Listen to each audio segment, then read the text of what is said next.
Tremaine, Vice President Joe Biden is counting on the black vote. Based on your reporting, is he getting it? He is.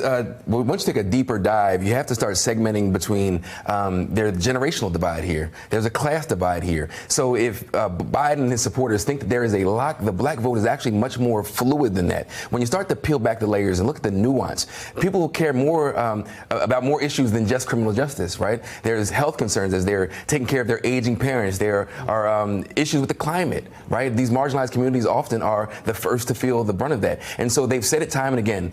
Come to the community and speak to the people. Don't just go to the black church. Don't just go to the barbershop. There are black folks all across the community, all across the country that have a varied interest and varied interest in what happens next.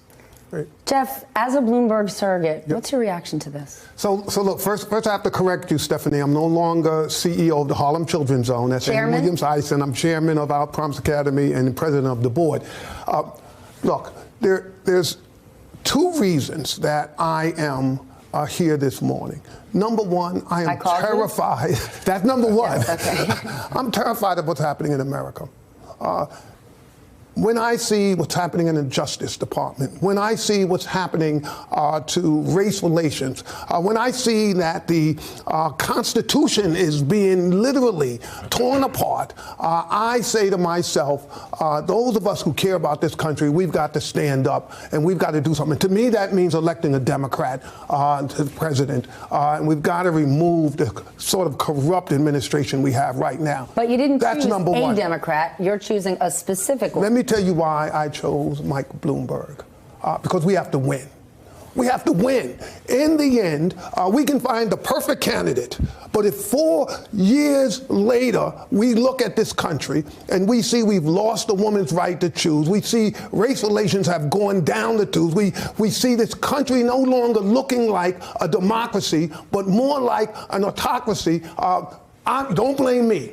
Because I'm going to find the most electable person who has the best plans for this country, and in my opinion, that's Mike Bloomberg. Now, look, other people might think America's ready for Medicare for all, right? Medicaid for all. They just think, I saw how hard it was for Obama to pass the Affordable Care Act. I saw all the lawsuits that came against him. What makes us think that we're going to put in a plan that's 1,000 times more difficult and more costly than what President Obama did?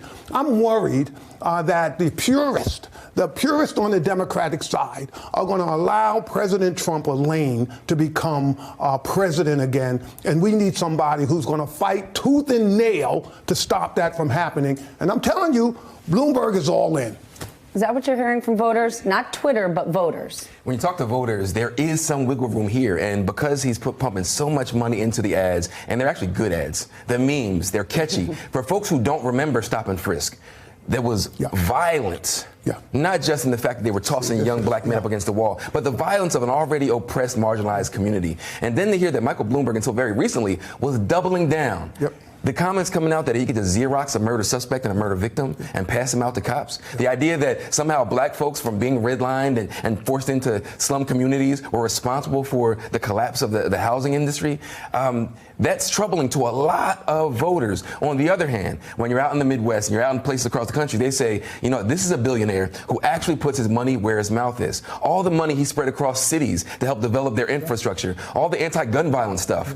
Again, people who don't know him, and every time they turn around, they're tripping over an ad, a Mike Bloomberg ad. And you see, unlike a lot of people who they'll have an audience in an arena and put a line of black folks behind him, he has a stadium packed with black folks. And so now the apology tour that he's on, it seems to be working because, again, there's not just this lock by Joe Biden. There's room there for growth from other candidates, and we see that happening. But, Jeff, what about you? You have never endorsed a presidential candidate. Never have. Ever. You're not a politics guy. Never have. In just the last few days, whether it's audio, video, or just endless articles about redlining, stop and frisk, or women alleging that Mike Bloomberg used sexually explicit language, there are going to be more headlines coming. Is that not a risk to you? Look, it's a risk. I met Mike Bloomberg 20 years ago. The Mike I met, he actually called me in. He was a Republican. He called me in and he said, Jeff, look, I've got to govern this city. I understand you care about poor people.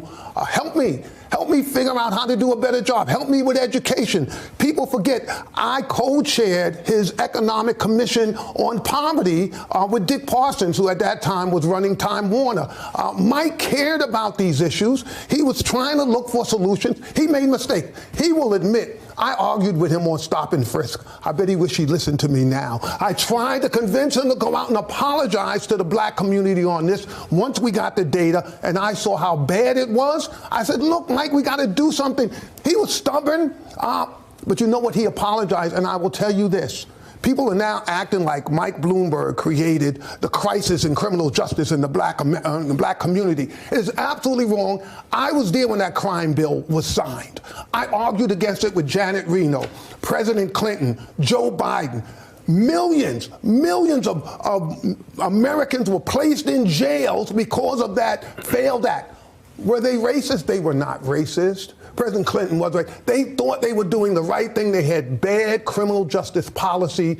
They failed our community. Mike did also. Mike is out apologizing because he's learned better. And you know what? I know it's true. I know Mike is a changed man from when he was running New York City, pushing those policies. If you look at what he has said in his new policies, which, by the way, no one wants to talk about, Tremaine is right. They're right to hold him accountable for the redlining comments and those other comments. But look at his Greenwood initiative. Look, 1 million homeowners, African Americans, that's what he's pushing for, to take care of this issue of generational wealth in our community.